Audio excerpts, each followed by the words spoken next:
Então, bom dia a todos. Sou o professor Humberto Milagre, do Instituto de Química da Unesp de Araraquara. Hoje o tema do webinar vai ser sobre resoluções cinéticas quimioenzimáticas, uma visão geral em síntese assimétrica.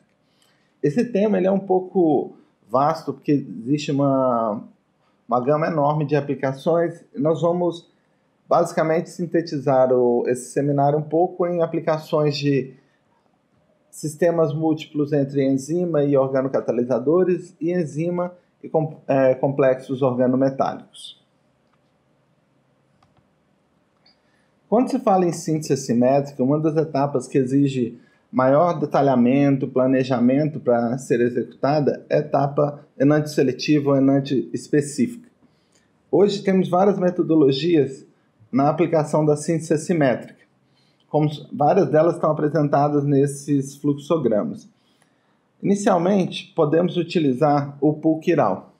O pool chiral, ele nada mais é do que a aplicação de moléculas com o centro estereoquímico já definido, principalmente o uso de compostos metabólicos secundários de produtos naturais, onde você utiliza essas moléculas e aplica numa estrutura chiral mais complexa. Um exemplo disso, você utilizar moléculas já com centro definido, um exemplo é a carvona, que tem um baixo valor agregado, cerca de 15 centavos de dólar o grama, e você vai utilizar essa molécula como um bloco construtor para uma variedade de moléculas mais complexas. Uma outra metodologia seria o uso de substratos proquirais.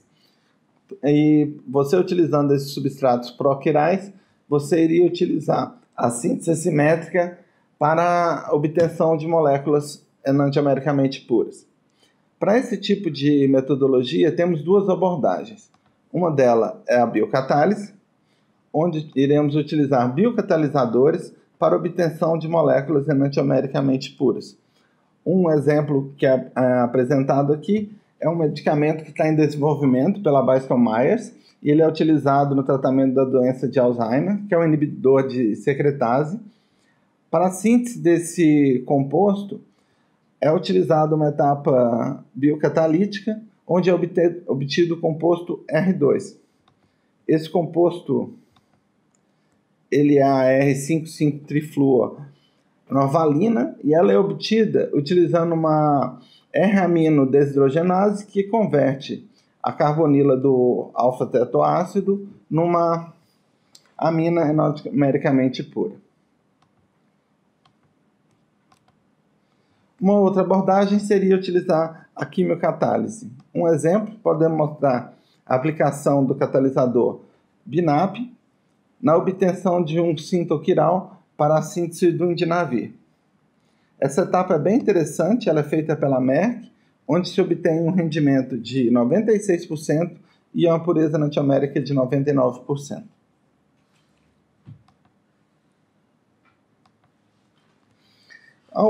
A metodologia mais aplicada pelo nosso grupo de pesquisa, e a que é o foco desse webinar, seria a resolução cinética de racematos. Nesse caso, nós temos duas abordagens, onde você pode utilizar a resolução cinética ou a cristalização de asteres isomérica. A cristalização de asteres isomérica ela é muito utilizada de longa data. Esse exemplo aqui é uma aplicação feita por Pasteur, onde ele utilizou a quinotoxina para ser separado os dois enantiômeros do racemato, utilizando uma complexação com ácido tartárico, onde a complexação com ácido tartárico RR ela não é solúvel em água, e a complexação com ácido tartárico SS já é solúvel em água. Assim, os dois enantiômeros da quimotoxina eles podem ser separados. Com relação à resolução cinética propriamente dita, ela pode ser utilizada da seguinte maneira: onde você tem o seu racemato, a presença dos dois enantiômeros. Nesse webinar nós iremos focar basicamente em apenas um centro assimétrico, para ficar mais fácil a compreensão do tema.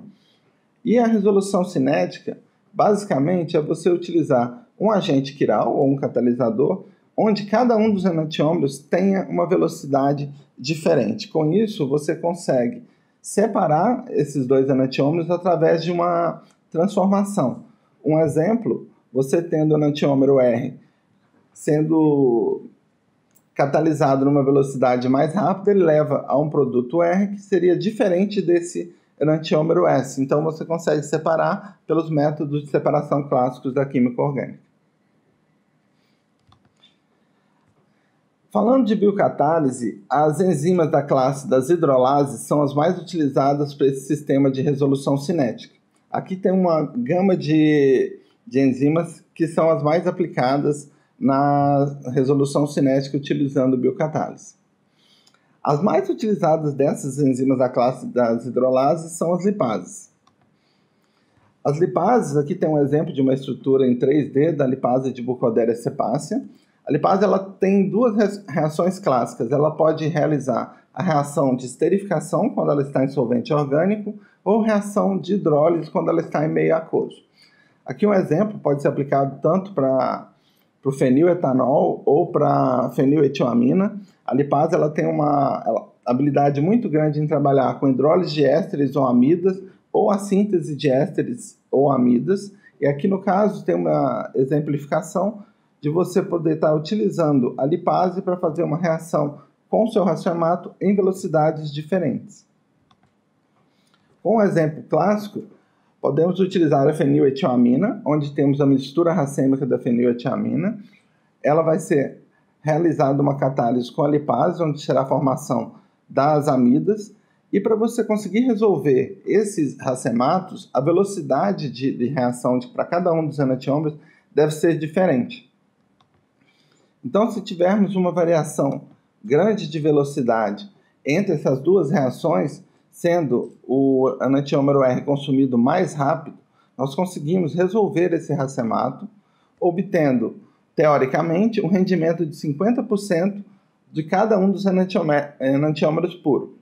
Essa enantiespecificidade nem sempre é alcançada, mas a lipase, de uma forma geral, ela é uma enzima que representa uma grande promiscuidade, ela aceita um número enorme de substratos com uma alta enantioseletividade. Então, a lipase ela tem essa habilidade e caso essa velocidade de reação seja bem diferente, as constantes cinéticas de cada uma etapa for bem diferente, você consegue essa resolução dos enantiômeros. Um exemplo prático disso é a síntese desse sintonquiral, o artabotriol, que ele é um sintonquiral para uma série de moléculas com grande atividade biológica, onde ele é sintetizado a partir desse álcool.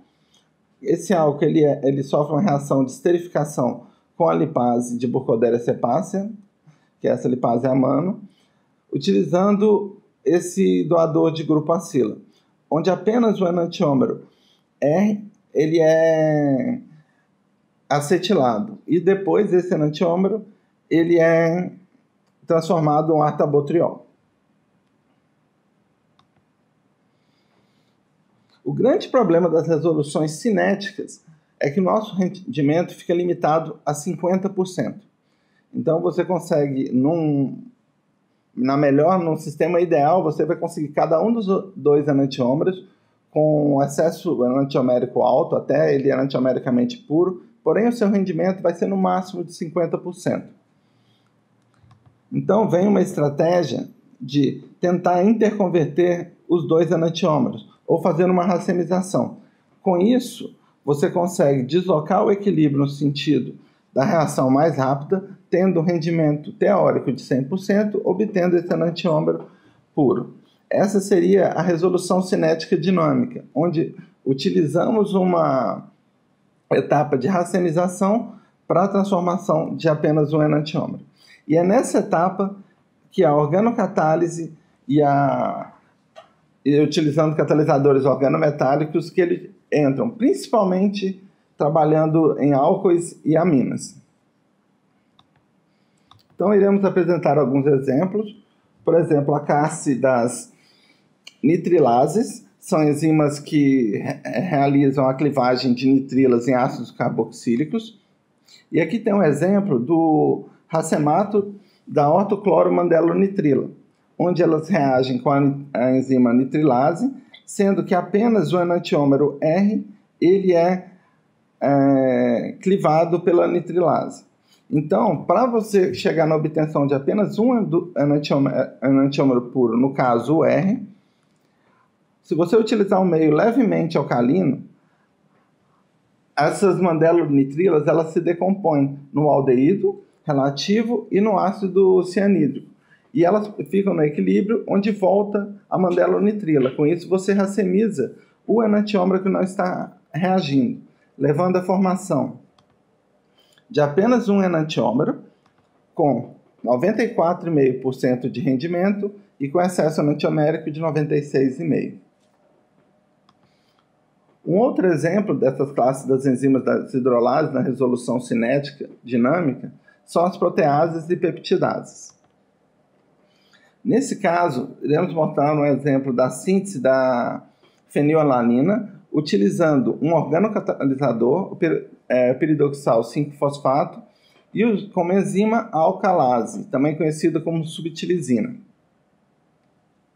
Nessa reação, o piridoxal 5-fosfato ele realiza a racemização da amina utilizando uma reação formando a base de Schiff.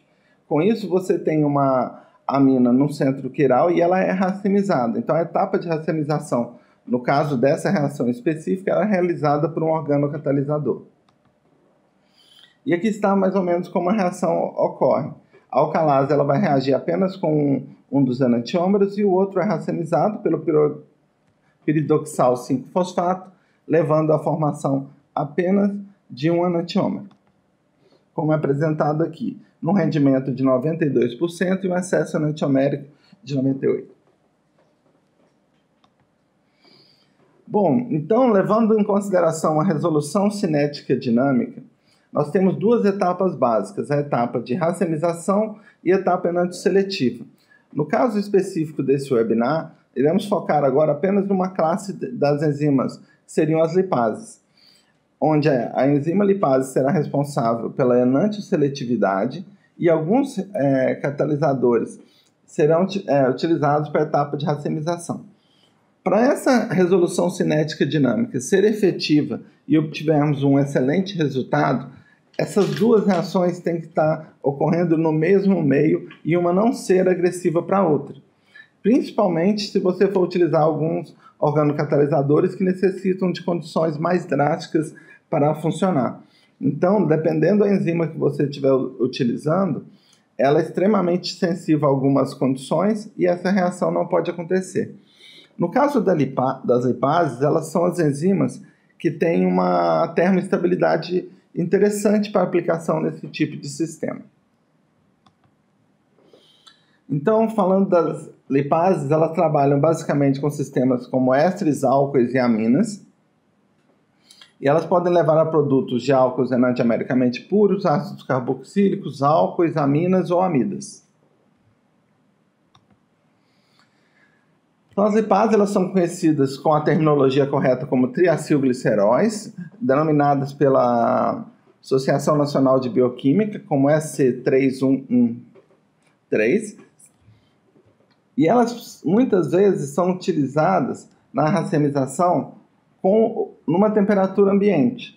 Aqui no caso está mostrando a resolução cinética do mandelato. Apenas com a enzima de pseudomonas você levaria apenas a formação do S-mandelato.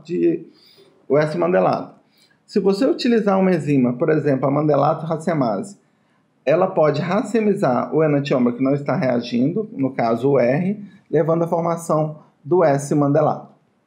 O mais interessante nessa reação é que as duas enzimas elas podem operar na mesma temperatura sem comprometimento da reação, levando a uma reação com 80% de rendimento e um excesso enantiomérico de 98%.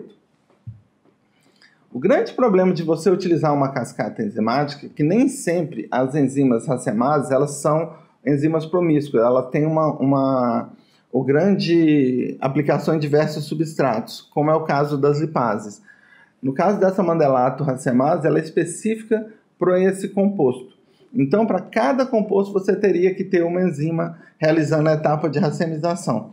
Com isso, é aí que os catalisadores químicos entram. Um grande exemplo dos catalisadores mais utilizados na resolução cinética dinâmica de álcoois e aminas com lipases estão apresentados nesse slide. Nós temos vários complexos organometálicos de ródio, rutênio, paládio, vanádio, que são utilizados, além de algumas resinas ácidas e até zeólitas. Dentre esses catalisadores, um dos mais aplicados são os catalisadores de rutênio. O primeiro deles a ter uma grande aplicação foi o catalisador de Schivo. Esse catalisador é um catalisador basicamente na forma de um dímero, e ele vai trabalhar basicamente na resolução cinética dinâmica de álcoois e aminas na etapa de racemização. E a vantagem desse catalisador é que ele não tem basicamente nenhuma discriminação para substratos, tanto álcoois quanto aminas. Então ele seria utilizado aqui como exemplo o feniletanol, a feniletiamina, na etapa de racemização, levando à formação apenas de um produto majoritário. O grande problema desse catalisador é que para ele realizar essa racemização, ele precisa primeiro de uma etapa de desproporcionalização. Essa etapa ocorre a temperatura entre 70 e 80 graus. E o grande problema disso é que para você trabalhar nessa temperatura, você tem que ter uma enzima que seja estável nessa mesma temperatura. Quando o catalisador de Schivo ele se desproporciona, ele forma uma espécie de 16 elétrons e uma espécie de 18 elétrons. Essa espécie de 16 elétrons ela é utilizada na transformação, aqui no caso, de uma amina em uma imina, e a espécie de 18 elétrons ela possui um hidreto, e esse hidreto é responsável pela redução da imina numa amina racêmica. Então, essa é a vantagem do catalisador de Schivo. Ele trabalha muito bem com álcoois e aminas secundários, sem problema nenhum, sem uma discriminação. Então, isso aumenta bastante a sua aplicação na resolução cinética dinâmica. Porém, a desvantagem principal do catalisador de Schivo é essa temperatura necessária para a sua desproporcionalização. E aqui está um exemplo de várias diferentes álcoois aromáticos na resolução cinética dinâmica utilizando o catalisador de Schivo. Podemos observar uma variedade grande de compostos, um rendimento bastante alto e os excessos enantioméricos são altíssimos. E aqui a aplicação, que eram aminas, agora sim álcoois. E o mais importante nisso é que esse catalisador ele apresenta um tempo de racemização não tão lento. Essas reações geralmente ocorrem em 24, 48 horas, levando à formação apenas de um enantiômero. Então, devido a essa dificuldade do catalisador de Schivo trabalhar com algumas enzimas a essa temperatura de 70 a 80 graus, e você limita bastante, mesmo dentro das lipases, algumas lipases não têm estabilidade a essa temperatura. Um exemplo, a lipase de Burkholderia cepacia, ela não é muito ativa nessa temperatura, e a maioria das aplicações do catalisador de Schivo é utilizado a lipase de Cândida antártica B, que é uma das lipases que apresentam maior estabilidade a essa temperatura. Então, tentando superar esse obstáculo, o grupo do Becquerel sintetizou esse derivado do catalisador de Schivo. Esse derivado é bem interessante porque ele consegue fazer racemização de álcoois e aminas à temperatura ambiente. Então, aqui está um exemplo de vários álcoois utilizando esse catalisador derivado do catalisador de Schivo, onde você obtém rendimentos bem elevados, na faixa de 91% a 98%, e um excesso enantiomérico acima de 99%, praticamente o enantiômero puro. Esse catalisador ele é bem interessante, principalmente no âmbito da química verde, porque ele pode ser utilizado na forma de ligado em resinas. Com isso, você consegue utilizar esse catalisador várias vezes, reutilizar tanto o catalisador quanto a lipase. Então, com o advento desse catalisador de Becquerel, o escopo dessa reação aumentou bastante.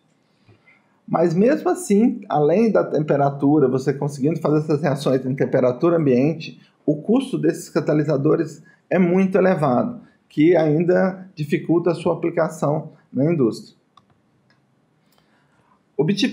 Com o objetivo de diminuir o custo, foi idealizado um catalisador híbrido, onde você realizaria a imobilização tanto do agente de racemização quanto da lipase. Aqui, nesse caso, você tem a imobilização, primeiro, do sistema do catalisador, no caso aqui de paládio, posteriormente a imobilização da enzima. Aqui também a enzima de Candida antártica B. Onde você tem um sistema híbrido bem interessante, onde a racemização e a reação enantiosseletiva ocorrem dentro do mesmo sistema. Aqui um exemplo mostrando o enantiômero S da feniloetiamina sendo racemizado pelo catalisador de paládio, e a enzima, aqui a lipase, ela realiza a esterificação, a reação de amidação apenas do enantiômero R. Então você tem todo o sistema sendo formado apenas um enantiômero num alto rendimento e excesso enantiomérico. Nessa tabela são apresentadas para a feniloetiamina, na temperatura aqui elevada, mas num tempo de 16 horas, você consegue praticamente quantitativa a formação do enantiômero R. O grande problema desses sistemas utilizando enzima metal seria o custo do catalisador. Então, para uma reação em larga escala, você teria que fazer um grande aporte financeiro para a obtenção desses catalisadores organometálicos. Aqui estou mostrando, repetindo a reação. Então, visando essa aplicação, expandir a aplicação das resoluções cinética dinâmica, uma das abordagens interessantes é o uso dessas resinas ácidas, que elas têm um custo baixo e elas podem ser utilizadas nessas reações. Aqui temos um exemplo de uma zeólita realizando a racemização do feniletanol, levando à formação do enantiômero R puro com 90% de rendimento.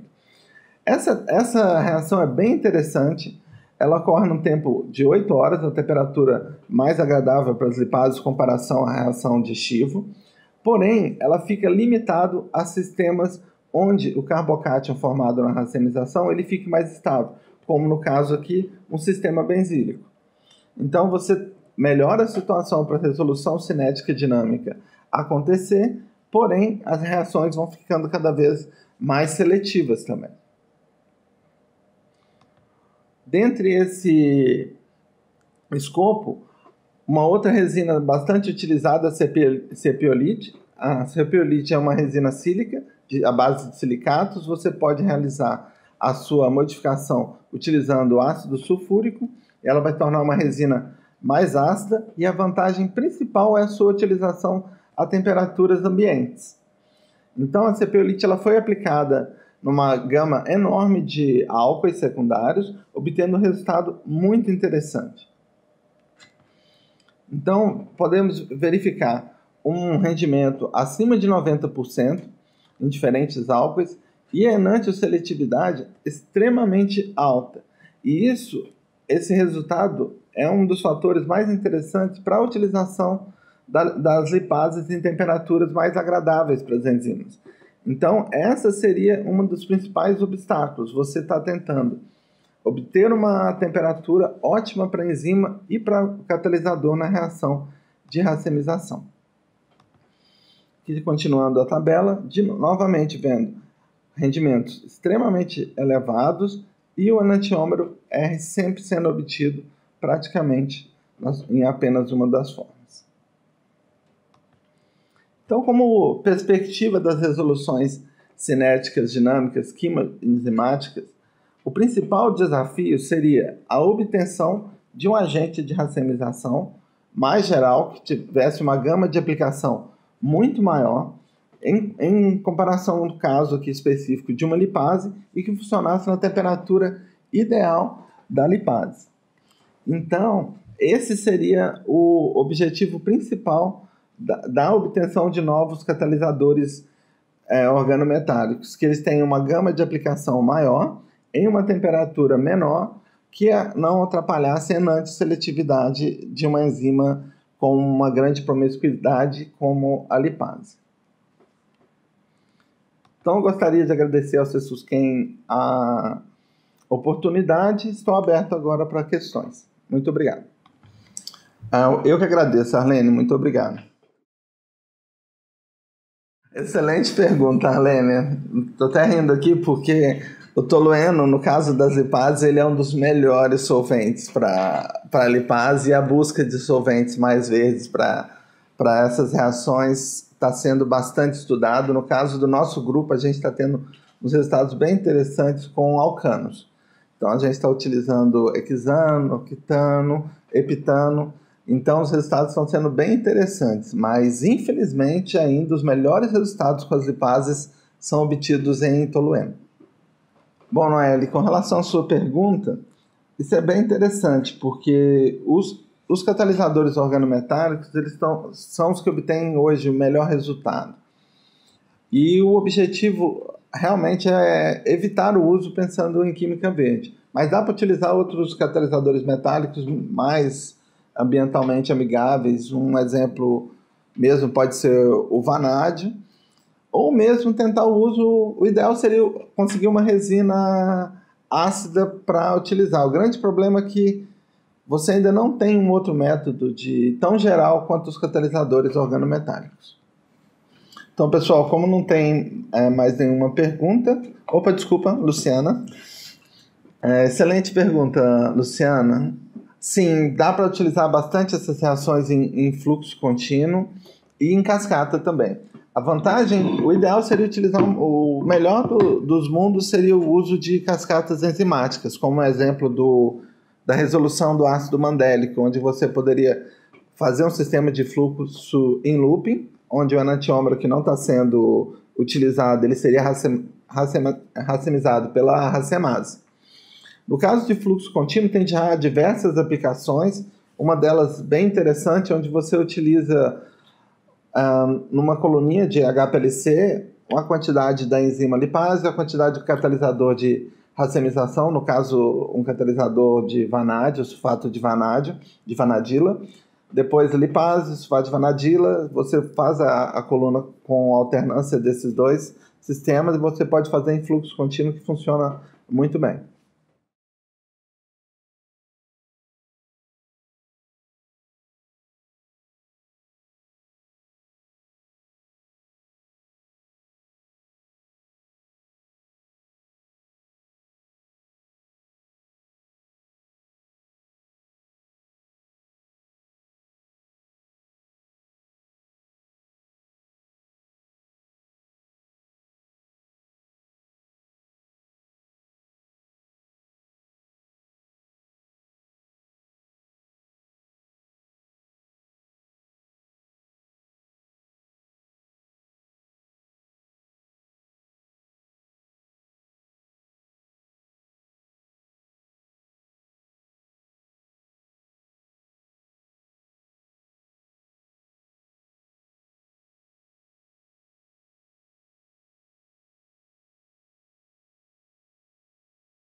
Bom, gente, como não tem mais nenhuma pergunta, nós iremos encerrar o webinar. Agradeço novamente a oportunidade.